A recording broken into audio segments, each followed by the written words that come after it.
Listen closely. Do you hear that? It's the sound of 1,000 men applauding at empty theaters, their hands raw from clapping for actresses who left the building hours ago. There's an old Romanian folktale about a village where every mirror showed not your reflection, but the person you most wanted to see. The villagers went mad within a fortnight, kissing glass until their lips bled, whispering secrets to surfaces that could never whisper back. This is what her love has become in the modern age. A mirror that shows you exactly what you need to see to keep you staring.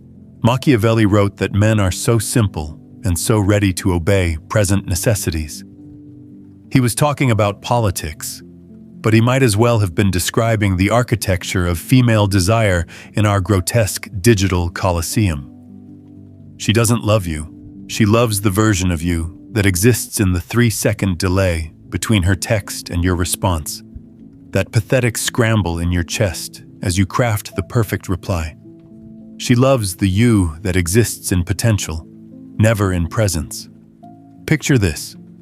A man sits in a dimly lit apartment, the blue glow of his phone the only light source at 2:47 a.m. He's composing his 14th draft of a message to a woman who hasn't thought of him since Tuesday. The air tastes of stale coffee and desperation. His thumbs hover over the keyboard like a pianist afraid to strike the wrong note. Meanwhile, she's asleep, her phone on silent, dreaming of men who never text back. The 2024 Journal of Social Psychology published a fascinating study. They found that women's reported attraction increased by 70% when their romantic interest displayed intermittent reinforcement patterns. Translation: she wants you more when you're not entirely there. The moment you're fully present, fully available, fully yours to give, you become furniture. Comfortable, reliable, invisible furniture.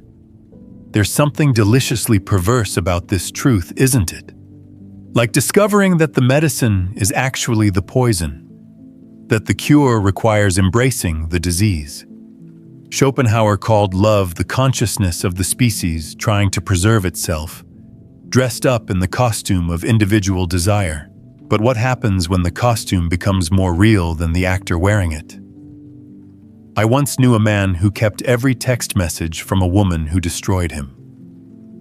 7 years of digital archaeology, organized by date, annotated with his interpretations of what she really meant.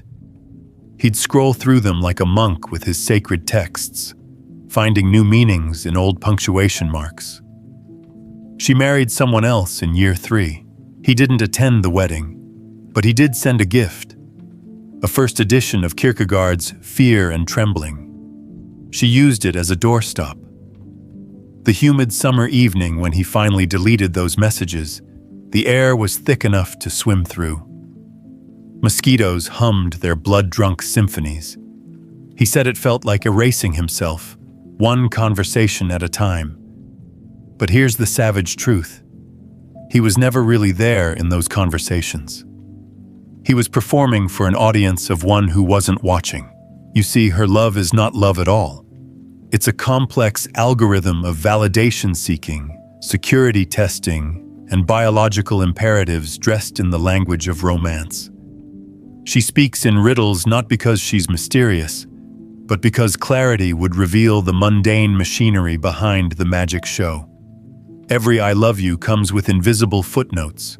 Terms and conditions apply, results may vary, void where prohibited by reality. The ancient Greeks had a word, meraki, to do something with soul, creativity, or love, to put something of yourself into your work. Modern women have perverted this into its opposite, to extract something of others while revealing nothing of yourself. They've become emotional venture capitalists, always seeking maximum return on minimum investment. Here's what they don't tell you in the romance novels. The moment she truly has you is the moment she starts wondering what else is out there. It's not cruelty, it's programming. The same instinct that made her ancestors survive by choosing the strongest protector now makes her refresh dating apps while you're in the shower.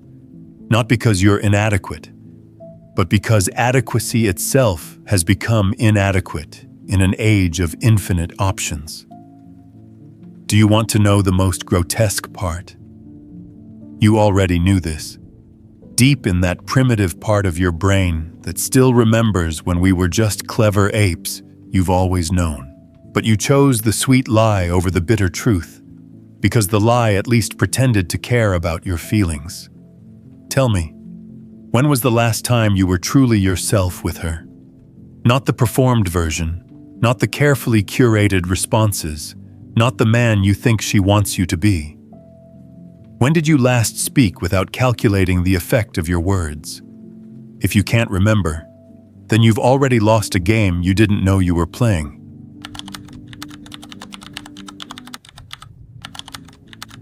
Her desire feeds on your absence, starves on your presence. The fox knows many things, but the hedgehog knows one big thing. The modern woman knows many ways to love, but man knows only one, completely. And therein lies his magnificent downfall. There's a monastery in Tibet where monks practice the art of sand mandala, spending weeks creating intricate patterns only to destroy them the moment they're complete. They understand something about impermanence that Western romance refuses to acknowledge. The most beautiful things are beautiful precisely because they're dissolving. She craves you most in the space between heartbeats, in the pause before you answer, in the terrible possibility that you might not return. A 2025 study from Stanford's psychology department found something delightfully disturbing. Women's dopamine levels spike highest not when receiving affection, but in the uncertainty preceding it. The anticipation is the drug. The reality is just methadone. I'll tell you a secret that would make Casanova weep into his wine. The greatest lovers in history were not the ones who loved most, but the ones who withheld best. They understood that desire is a shadow. It only exists where light is absent. Consider the Japanese concept of ma, negative space, the pause between notes that makes the music. Modern men fill every silence with confession, every gap with reassurance, every void with their suffocating availability. You text her good morning before she's even wondered if you're thinking of her. You solve problems she hasn't asked you to solve. You become the emotional equivalent of a helicopter parent to a woman who secretly yearns to be orphaned by love. Last autumn, I watched a man destroy a 3-year relationship with perfect devotion. He brought her coffee every morning, memorized her favorite everything, responded to every text within 30 seconds. She left him for a bartender who couldn't remember her last name. When asked why, she said, and I quote, "He made me feel nothing was certain." She said it like it was poetry. Maybe it was. The velvet curtains of delusion we hang around modern romance cannot hide this truth. Women are aroused by the same emotional dynamics that would constitute abuse if reversed. The push-pull, the hot-cold, the maybe not. It's all foreplay to a psyche evolved to interpret consistency as death. Nietzsche wrote that a woman's love is injustice and blindness to everything she does not love. But he missed the darker truth. She's also blind to everything she possesses completely. The moment you become hers, you cease to exist as an independent entity worthy of conquest. You become a solved equation, and nobody masturbates to mathematics. Here's what the dating coaches won't tell you, because it would destroy their business model. The only winning move is to become genuinely indifferent. Not to perform indifference. She can smell that desperate theater from 3 time zones away. But to actually, fundamentally, at the cellular level, stop giving a fuck. The paradox is breathtaking in its cruelty. To receive her love, you must become someone who doesn't need it. There's an old Persian proverb, "The beloved is always a stranger." They knew. Centuries before dating apps and read receipts, they understood that familiarity doesn't breed contempt. It breeds invisibility. The man she sees every day becomes wallpaper. The man she sees occasionally becomes art. Watch how she lights up when you cancel plans. Notice how her texts get longer when yours get shorter. Observe the direct correlation between your emotional distance and her physical proximity. It's like watching a law of physics play out in perfume and promises. She'll call it playing games when other men do it to her, but when she responds to it, she'll call it chemistry. The humid air of truth sticks to your skin. Every "I love you" she's ever said was actually, "I love the feeling you give me right now." Every "forever" was actually, "until the dopamine stops." Every "you're the one" was actually, "you're the current one." This isn't cynicism, it's pattern recognition. A man once asked me, "How do I make her love me the way I love her?" I told him to imagine trying to make a cat love him the way a dog does. The cat isn't broken, it's just a cat. And she isn't broken either, she's just operating on firmware you weren't meant to understand. The candle wax drips, pooling into shapes that look like hearts, until you look closer and realize they're just random spills finding the path of least resistance. Like her love. Like all love, perhaps, but especially hers, because she's been trained since birth to see romance as a marketplace where the highest bidder still loses if he bids too often. So let me ask you this. If you knew, really knew, that showing her less of your heart would make her want more of it, would you have the discipline to portion out your love like a dealer rationing drugs to an addict? Or would you, like every man before you, convince yourself that you're different, that your love is special enough to break the rules? The answer you give yourself in the dark is the only truth that matters.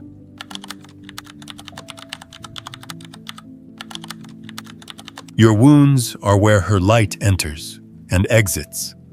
There's a species of moth that's evolved to drink the tears of sleeping birds. It lands softly on their eyelids, extends a specially adapted proboscis, and feeds on sorrow while its victim dreams. Nature, in her infinite wisdom, created a creature that literally sustains itself on the sadness of others. She is that moth. And you, my dear fool, you are the bird. But here's the secret that transforms everything. The moment you understand you're being fed upon, you can choose to stop producing tears. This isn't about becoming heartless. It's about becoming ruthless with your heart. The ancient alchemists believed in solve et coagula, dissolve and coagulate. Break down the base metal of your being and reconstitute it as gold. Every rejection she hands you is sulfur for the great work. Every "let's just be friends" is mercury for your transformation. Every ghosting, every sudden coldness, every "it's not you, it's me." These aren't endings. They're initiations. I once watched a master glassblower at work. He said the most beautiful pieces come from glass that's been shattered and remelted multiple times. Each breaking changes the molecular structure, makes it catch light differently. Virgin glass, he said, is boring. It's the traumatized glass that becomes art. A 2025 neuroscience study from Oxford revealed something magnificent. Men who experienced repeated romantic rejection showed increased activity in brain regions associated with self-reliance and emotional regulation. Their brains literally rewired themselves to need less external validation. Rejection, it seems, is evolution's way of forcing independence. The velvet curtains are drawn back to reveal the stage machinery. Her rejection of you isn't personal, it's pharmaceutical. She's addicted to the chemical cocktail of new relationship energy, and you've become tolerance. She needs higher doses, different dealers. Your consistent presence has become background noise to her nervous system. But listen, do you hear that sound? It's not your heart breaking, it's your chains breaking. Schopenhauer wrote that we forfeit 3/4 of ourselves in order to be like other people.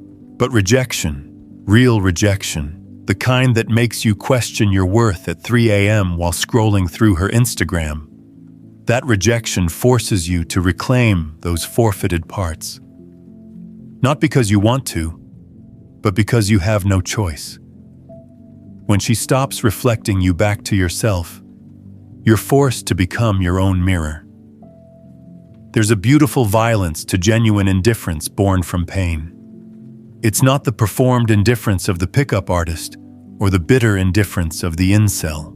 It's the serene indifference of a man who's been burned so many times he's become fireproof. Women can sense this transformation. It smells like danger and tastes like freedom, and it makes them wet in ways kindness never could. The Japanese have a practice called kintsugi, repairing broken pottery with gold, making the repaired piece more beautiful than the original. Your rejection scars are the gold. Every woman who said no, who chose him, who decided you weren't enough, they were accidentally participating in your becoming. Here's what the self-help books won't tell you. You should thank her for rejecting you. Not in some new age gratitude journal way, but in the way you'd thank a surgeon for cutting out a tumor. She's showing you, with crystalline clarity, that external validation is a cancer. Her rejection is chemotherapy for your codependence.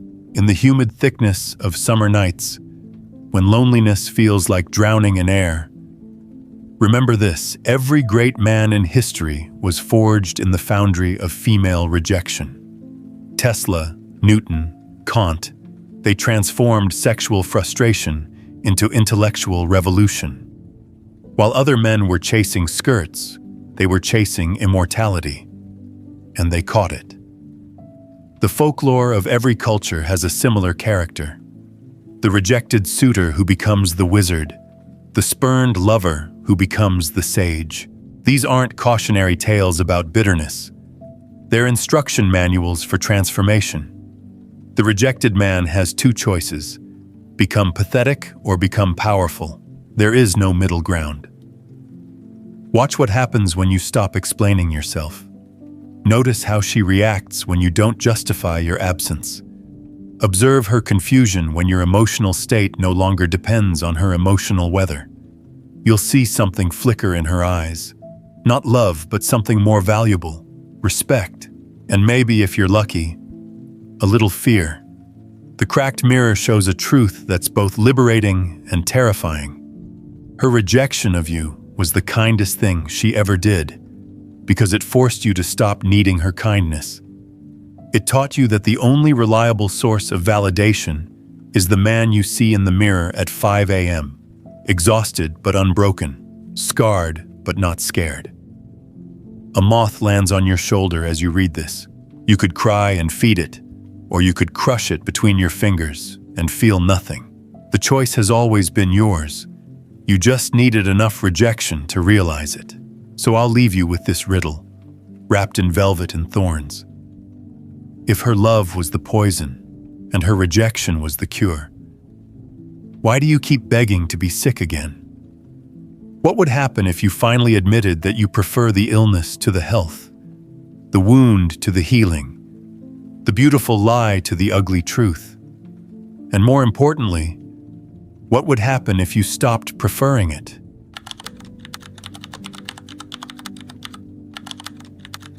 Where nice guys don't finish last, they're never even in the race. Shh, lean in closer.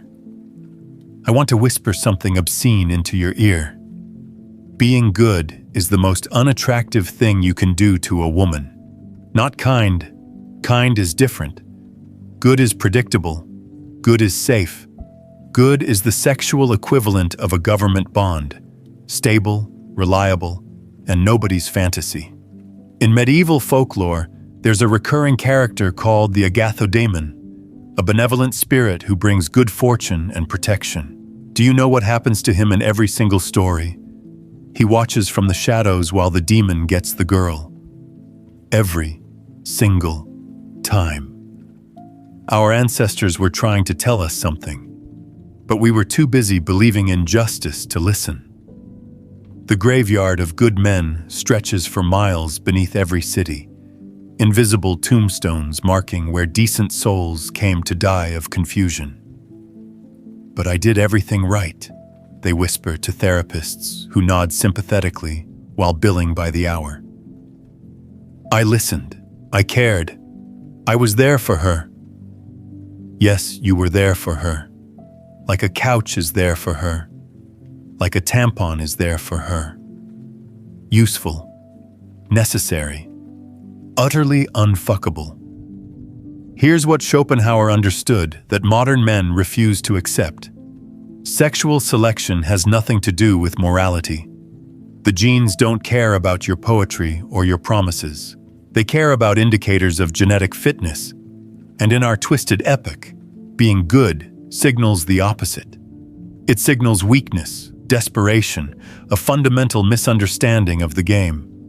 Picture a man, late 30s, software engineer, six-figure salary, owns his home, remembers birthdays, never raises his voice. He's been single for 4 years.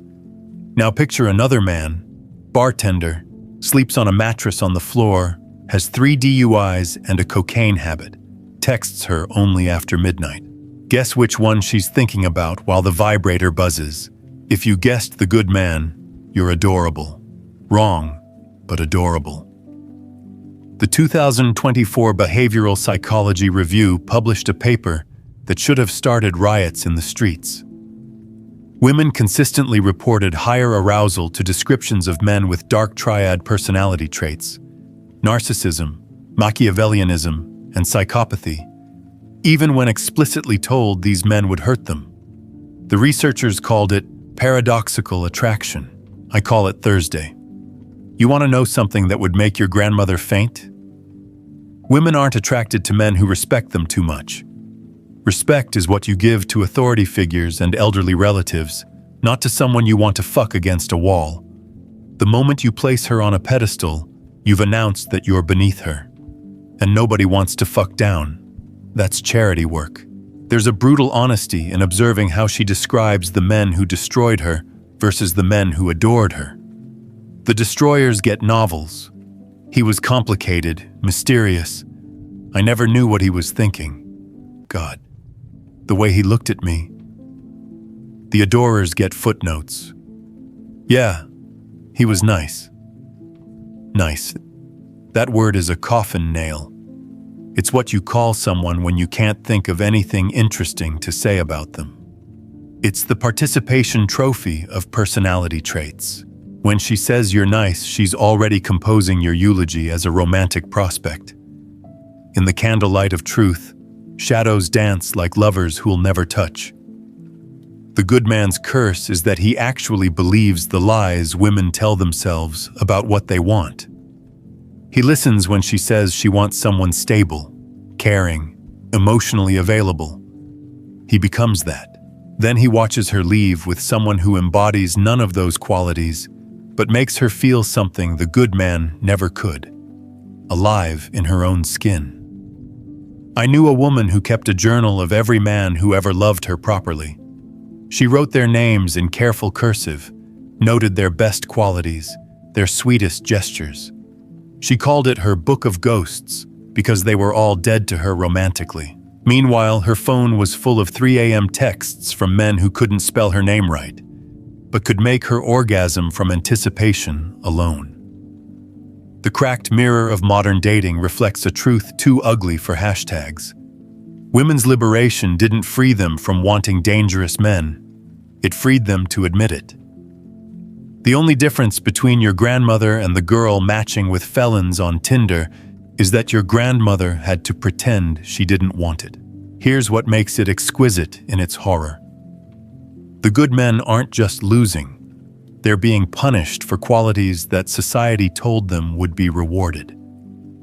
Every door held open is a nail in the coffin of desire. Every "I respect your boundaries" is a step toward the friend zone. Every "what would you like to do" is an admission that you have no idea how to lead.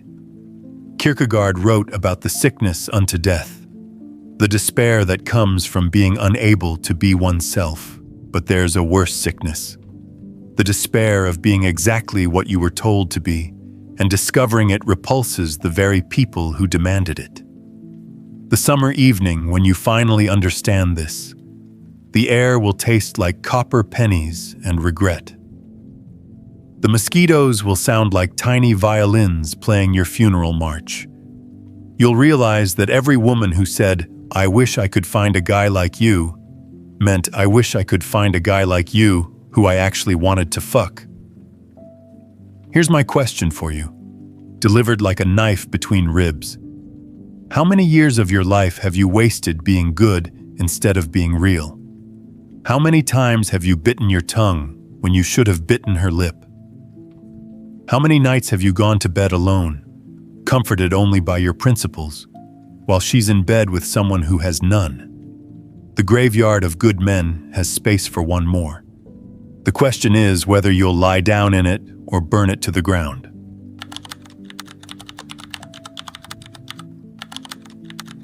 Where men go to worship themselves instead of women. The exhausted gossip of a man who's seen too much begins like this. I met God once, in the space between my last relationship and my first moment of peace. She was drinking bourbon, neat, and laughing at all the prayers men had sent her disguised as text messages to women who would never love them back. The funniest part, God said, swirling her glass, is that they already have everything they're begging for. They just insist on looking for it outside themselves. There's a cathedral being built inside you right now. Every moment you don't check her Instagram is a stone laid. Every night you sleep without wondering who she's with is a pillar raised. Every morning you wake up without needing her validation is a stained glass window catching light. You're becoming your own place of worship, and it's making you dangerous in ways love never could. The Gnostics believed that the material world was a prison created by a false god, and that true divinity could only be found within. They were branded heretics and burned for this belief. But they were right about one thing. The moment you stop seeking salvation in someone else's flesh, you become unsettlingly free. A 2025 meta-analysis of relationship satisfaction studies found something that should be carved into marble. Men who scored highest on self-sufficiency scales reported not just greater life satisfaction, but were also rated as significantly more attractive by female participants. The very act of not needing her makes you needed. The cosmic joke writes itself. In this cathedral of solitude, strange hymns are sung. They sound like silence at 2 a.m. when you're not wondering what she's doing. They sound like you're breathing when it's finally steady, unpunctured by sighs of longing. They sound like laughter at your own jokes when there's no one there to hear them but the walls, and the walls are enough. Nietzsche spoke of amor fati, love of fate, but there's something beyond that. Amor solitudinis, love of solitude. Not the bitter solitude of the rejected, but the rich solitude of the self-sufficient. It tastes like expensive whiskey drunk slowly. Not to forget her, but to remember yourself. Let me paint you a picture in candle wax and shadow. A man, 43, divorced twice, sitting in his apartment at midnight. But instead of scrolling through dating apps or old photos, he's reading Marcus Aurelius by candlelight. Not for self-improvement, not to become worthy of someone's love, but because the words taste good in his mind. He's become his own lover, his own audience, his own validation machine. Women sense this self-containment like sharks sense blood, except this time, they're the ones bleeding desire. The folklore of every culture has a hermit who holds the secrets of the universe. He's always alone, always content, always powerful. Seekers climb mountains to ask him questions. They never ask about his love, his life, because it's obvious. He's in love with existence itself, and that's enough. More than enough. It's everything. Here's the savage grace of solitude. It teaches you that everything you thought you needed from her, comfort, validation, meaning, purpose, you can manufacture yourself in higher quality without the emotional tariffs. You become your own supplier, your own dealer, your own fix, and suddenly she becomes what she always should have been. Optional. The summer air grows thick with possibility when you realize this. Every love song is actually about the singer's relationship with themselves. Every romance novel is about the protagonist's journey to self-discovery. Every "You complete me" is a confession of incompleteness that has nothing to do with the other person. There's a monastery in Greece where monks haven't spoken in decades. When asked why, one broke his silence to say, "We discovered that everything worth saying we could say to ourselves." Then he returned to his silence, smiling like someone who knows where the treasure is buried. The candle burns lower now, casting longer shadows. In those shadows, truth dances. The modern man's tragedy isn't that women won't love him. It's that he won't love himself enough to stop caring. He's been programmed to seek external validation like a moth seeks flame, never realizing he could become his own source of light. Watch what happens when you stop performing your life for an audience. Notice how your interests become more interesting when you pursue them without wondering if they'll impress her. Observe how your thoughts become clearer when you're not translating them into something palatable for female consumption. In this cathedral of solitude, you'll discover something terrifying and beautiful. You're actually fascinating company when you're not trying to be. Your thoughts, unfiltered by the need to appeal, become sharp as winter air. Your actions, undiluted by compromise, become pure as monastery bells. The cracked mirror finally shatters completely, and in its destruction, you see clearly for the first time. Every moment spent trying to earn her love was a moment stolen from the masterpiece you could have been creating with your solitude. Every text sent seeking validation was a prayer misdirected from your own altar. Kierkegaard wrote that the highest and most beautiful things in life are not to be heard about, nor read about, nor seen, but, if one will, are to be lived. But he missed the crucial detail. They're to be lived alone, in the cathedral of your own becoming, where every echo is your own voice teaching you what you already knew but were too desperate to hear. Here's my final whisper, soft as moth wings on glass. What if the love you've been seeking in her eyes was just your own reflection, distorted by desire? What if the cathedral of solitude isn't a consolation prize for the rejected, but the actual prize that rejection was trying to hand you all along? What if being alone isn't the problem, but the solution? What if you already have everything you need, and she was just the beautiful distraction keeping you from seeing it? What if